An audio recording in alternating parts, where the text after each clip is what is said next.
오늘 우리에게 허락하신 하나님의 말씀은 골로새서 1장 21절에서 29절 말씀입니다. 신약성경 324면에 기록되어 있습니다. 골로새서 1장 21절에서 29절 말씀을 교독하겠습니다. 전에 악한 행실로 멀리 떠나 마음으로 원수가 되었던 너희를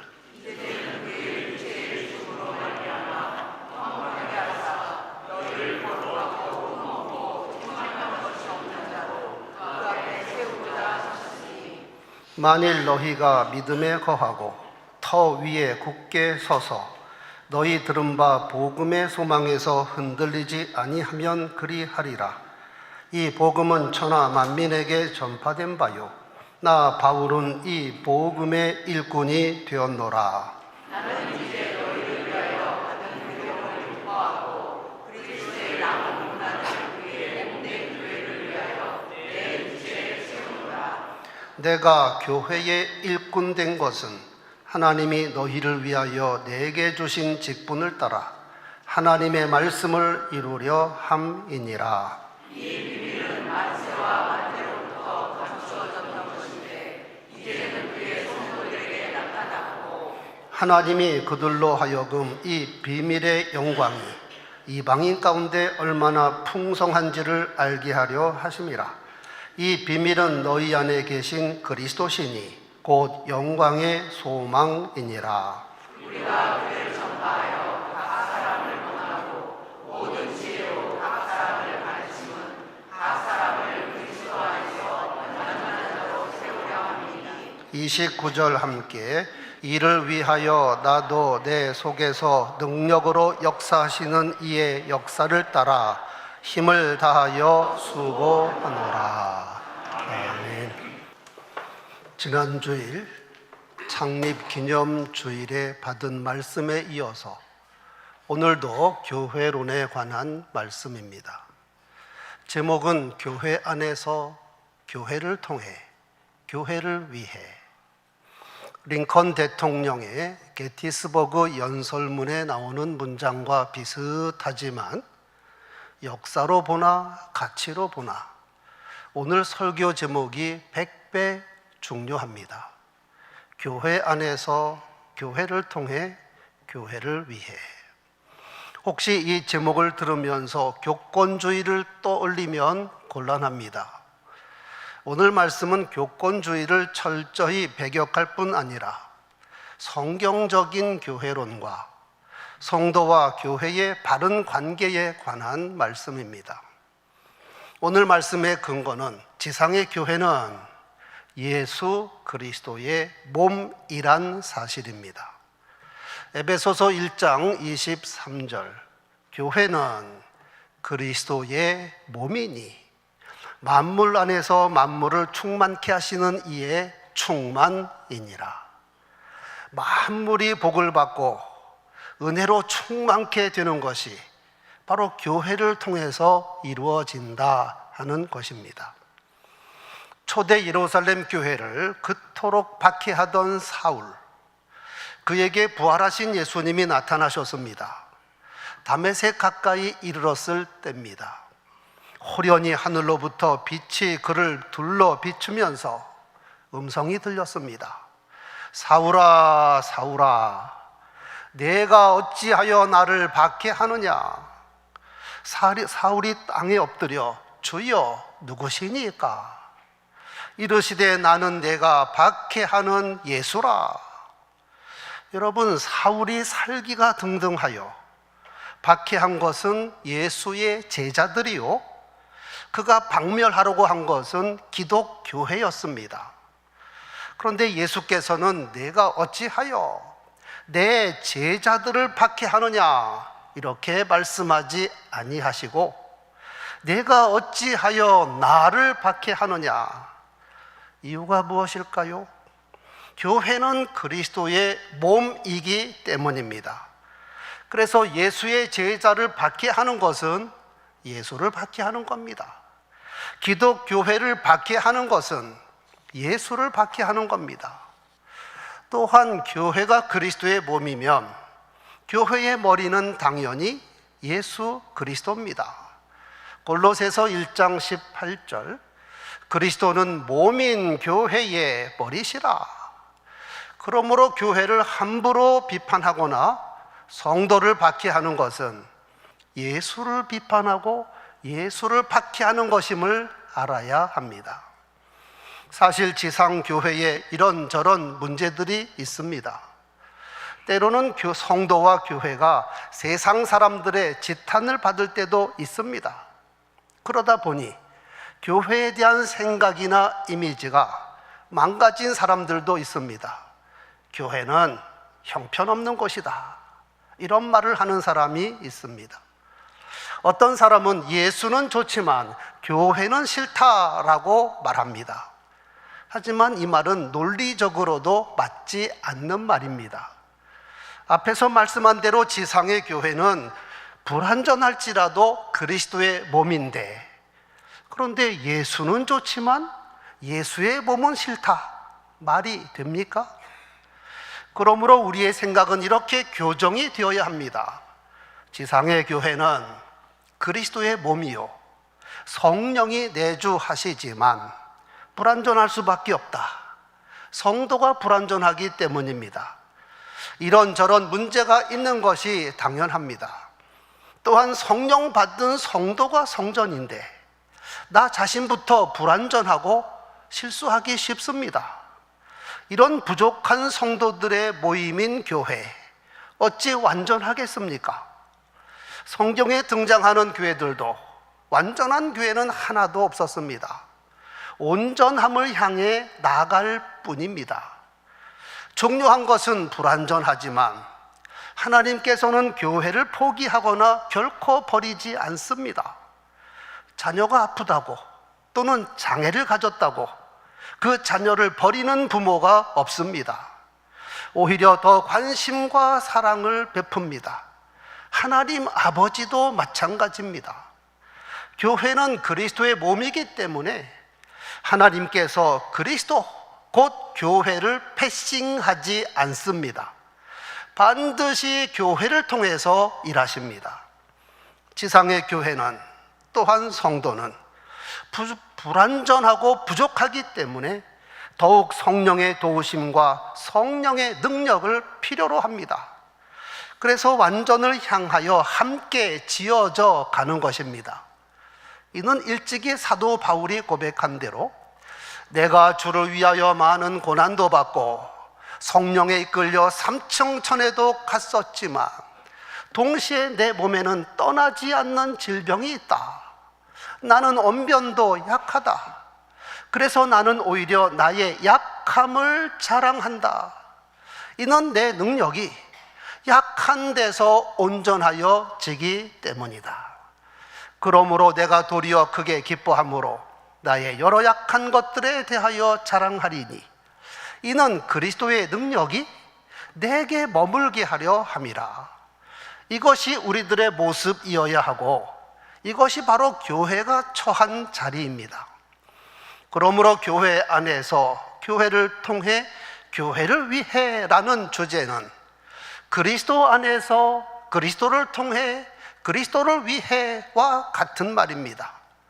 동시에 교회는 성령의 강림으로 탄생하였고 성령이 내주하는 공동체이기에 교회 안에서 교회를 통해 교회를 위해라는 말은 성령 안에서 성령을 통해 성령을 위해와 같은 말입니다. 첫째, 교회 안에서. 초대 교회 위대한 교부이며 신학자 철학자인 아우구스티누스는 이런 말을 하였습니다. 교회는 어머니다. 교회는 어머니다. 또한 3세기 칼타고의 감독이었고 순교자인 키프리아누스는 교회를 어머니로 생각하지 않는 사람은 하나님을 아버지로 모시지 않는 사람이라 라고 말했습니다. 교회가 어머니란 사실은 모든 성도는 교회 안에서 태어납니다. 교회를 통하여 구원을 받고 양육을 받습니다. 그래서 아우구스티누스는 이런 말도 했습니다. 교회 밖에는 구원이 없다. 사람은 어머니 품에서 양육을 받고 사람이 되듯이 성도는 교회 안에서 거듭나고 교회를 통하여 말씀을 배우며 교회를 통하여 하나님의 사랑을 맛보고 교회 안에서 천국과 소망을 품게 되는 겁니다. 예수께서 빌립보 가이사라에서 베드로 신앙 고백한 후 최초로 교회라는 말을 사용하셨을 때 이렇게 말씀하셨습니다. 내가 이 반석 위에 내 교회를 세우리니 음부의 권세가 이기지 못하리라. 여러분, 세상의 그 어떤 단체나 집단도 음부의 권세를 이길 힘이 없습니다. 유일하게 예수 그리스도 교회만이 음부의 권세가 이길 수 없습니다. 이유는 지상의 교회가 그리스도의 몸이기 때문입니다. 그래서 사도 바울은 교회를 그리스도와 동일시하였습니다. 에베소서 3장 21절, 교회 안에서와 그리스도 예수 안에서 영광이 대대로 무궁하기를 원하노라. 아멘. 교회는 그리스도의 몸이요 곧 예수 그리스도입니다. 그러므로 교회 밖에 구원이 없다는 것은 예수 그리스도 밖에는 구원이 없다는 말입니다. 에베소서 주제가 교회론인데 5장 6장에 가면 아내들아, 남편들아, 자녀들아, 아비들아, 갑자기 주제가 가정으로 바뀝니다. 이것을 이해하려면 그리스도와 교회의 관계를 이해합니다. 교회는 그리스도의 몸입니다. 그러므로 아내는 자기 남편에게 복종하되 교회가 그리스도에게 하듯 하고, 남편은 자기 아내를 사랑하되 그리스도께서 교회를 사랑하시고 그 교회를 위하여 자기 목숨까지도 버린 것 같이 하라는 것입니다. 교회는 예수 그리스도께서 피로 값주고 사심으로 자기의 몸이 되었습니다. 또한 기독교의 탄생은 성령 강림으로 이루어졌습니다. 그래서 교회는 성령이 내주하시는 공동체입니다. 이를 다른 말로 표현하면 성령은 교회 안에 거주하시면서 교회를 통해서 일하신다 하는 것입니다. 이 중요한 진리를 깨닫는다면 우리는 지상의 교회를 결코 우습게 보거나 말할 수 없습니다. 자기 기분이나 형편에 따라서 나 교회 안 나가 이런 말을 할 수가 없고, 요즘 교회가 어쩌고 저쩌고 이렇게 말하지 않습니다. 오히려 교회의 안타까운 것을 발견하면 주님의 심정으로 그것을 내가 끌어안고 더 기도하고 치료받고 회복되도록 사랑의 수고를 감당하지, 결코 비난이나 비방의 말을 함부로 내뱉지 않습니다. 또한 교회에서는 성도 상호 간에 형제라는 말을 사용하는데 이거 보통 말이 아닙니다. 그 뜻을 알면 얼마나 귀하고 소중한지 모릅니다. 형제 이 단어 헬라어는 아델포스, 여기서 같다, 델포스 자궁, 즉 아델포스는 같은 자궁에서 나온 사람입니다. 같은 어머니에게서 나온 사람입니다. 아델포스 형제. 그러므로 내 옆에 있는 성도는 나와 같은 어머니인 교회에서 태어났고 같은 집에 사는 형제라는 사실입니다. 예수께서 말씀하신 대로 누가 내 어머니며 동생들이냐, 둘러앉은 자들을 보시며 이르시되 내 어머니와 내 동생들을 보라. 누구든지 하나님의 뜻대로 행하는 자가 내 형제요 자매요 어머니니라. 예수를 둘러앉은 자들이란 예수 공동체입니다. 예수 그리스도 교회 안에 있는 사람입니다. 이들이 내 형제요 내 자매니라. 성도 여러분, 우리가 교회 안에 있는 것을 감사하고 또 감사하시기 바랍니다. 또한 내 옆에 있는 성도가 같은 어머니의 자녀이기에 내 형제임을 믿으시기 바랍니다. 아버지도 같지만 하늘아버지, 어머니도 같습니다. 이에 주 안에서 뜨겁게 사랑하는 것이 마땅합니다. 두 번째, 교회를 통해. 계속 강조하는 대로 교회는 그리스도의 몸입니다. 그러므로 하나님께서 일하실 때 그리스도를 통해, 즉 교회를 통해서 일하시지 교회를 패싱하지 않습니다. 기독교 최초 선교사는 바나바와 바울입니다. 그런데 이들은 교회를 통해서 파송했습니다.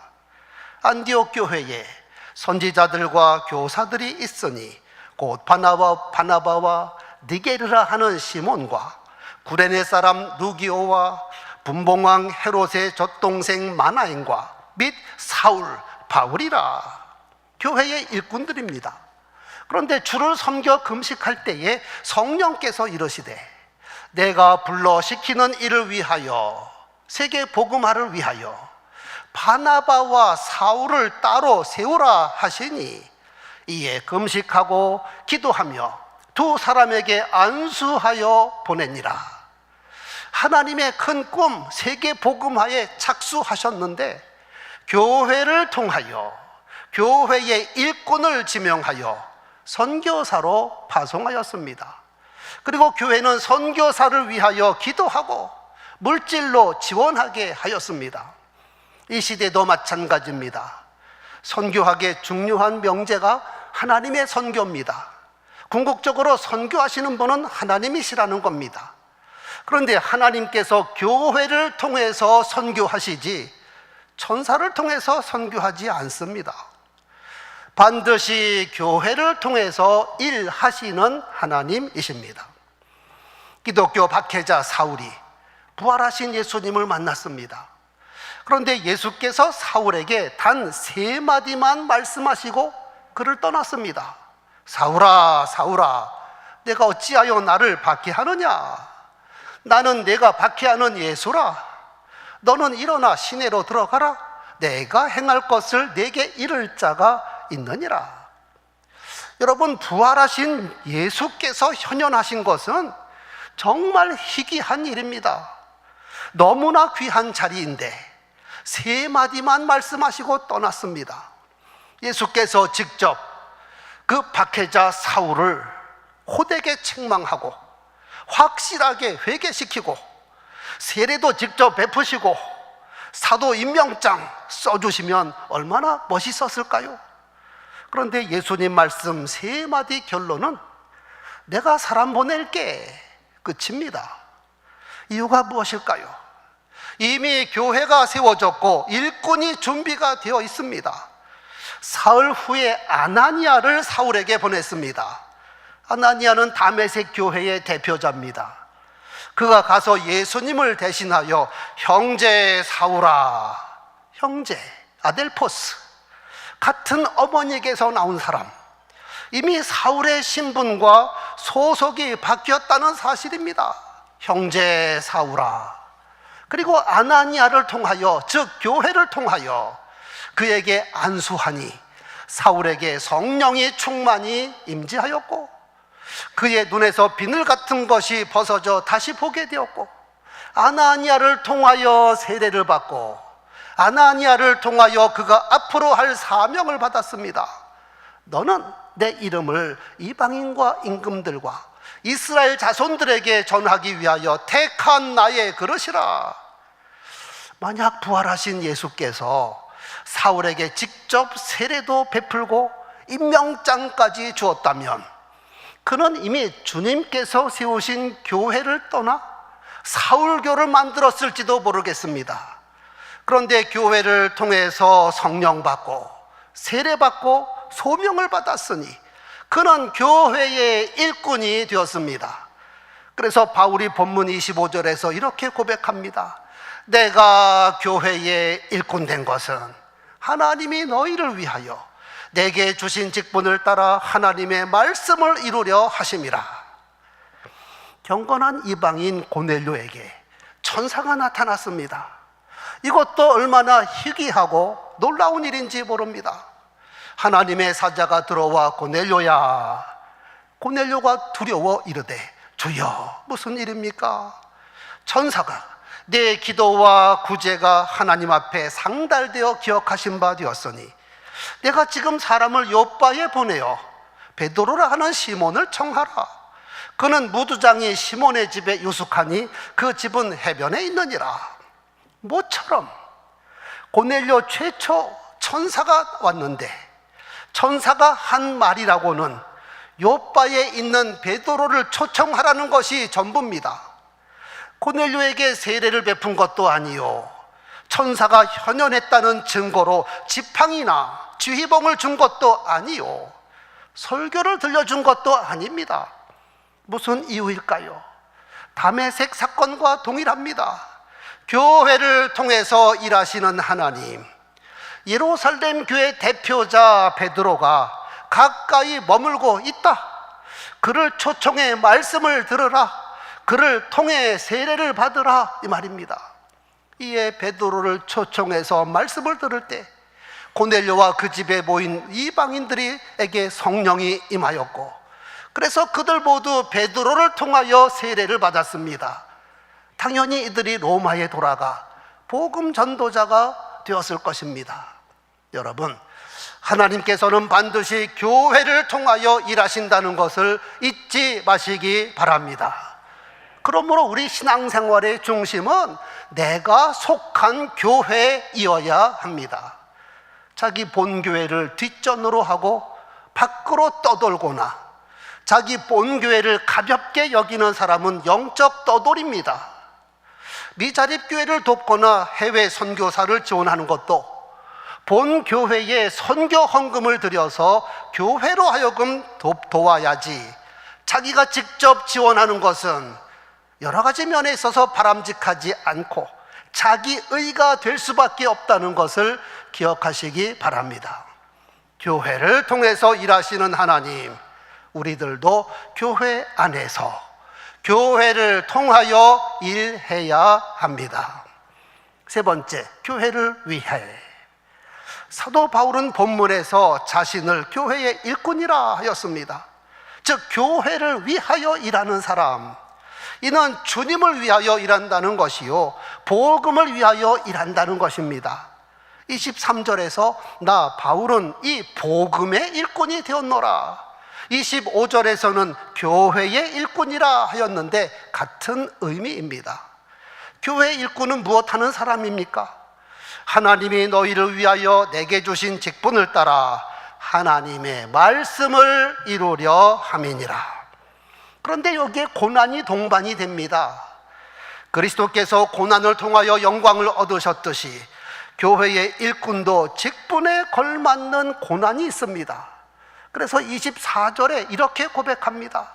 내가 교회의 일꾼이 된 것은 하나님이 너희를 위하여 내게 주신 직분을 따라 하나님의 말씀을 이루려 함이니라.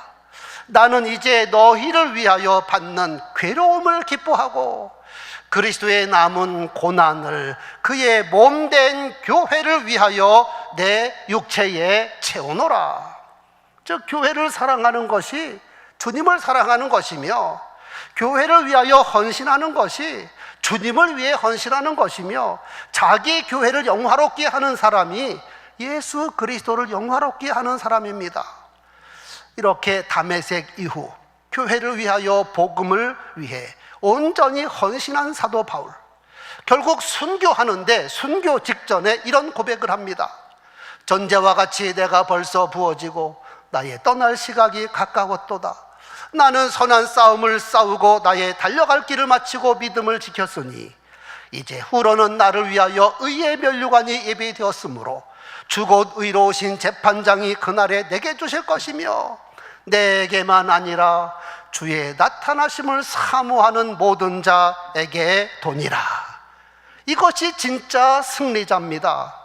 교회 안에서 거듭났고 교회를 통해서 사역했고 교회를 위하여 헌신하니 의의 면류관이 예비가 되었다. 순교했다고 실패자, 패배자가 아니라 진짜 승리자요 영광자요 영원히 빛나는 이름이 되었습니다.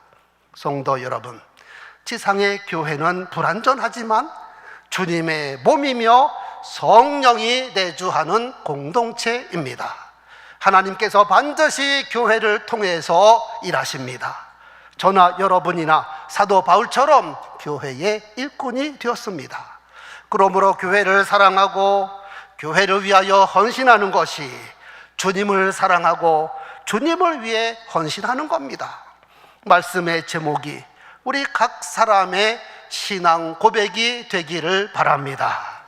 교회 안에서 교회를 통해 교회를 위해 기도하겠습니다.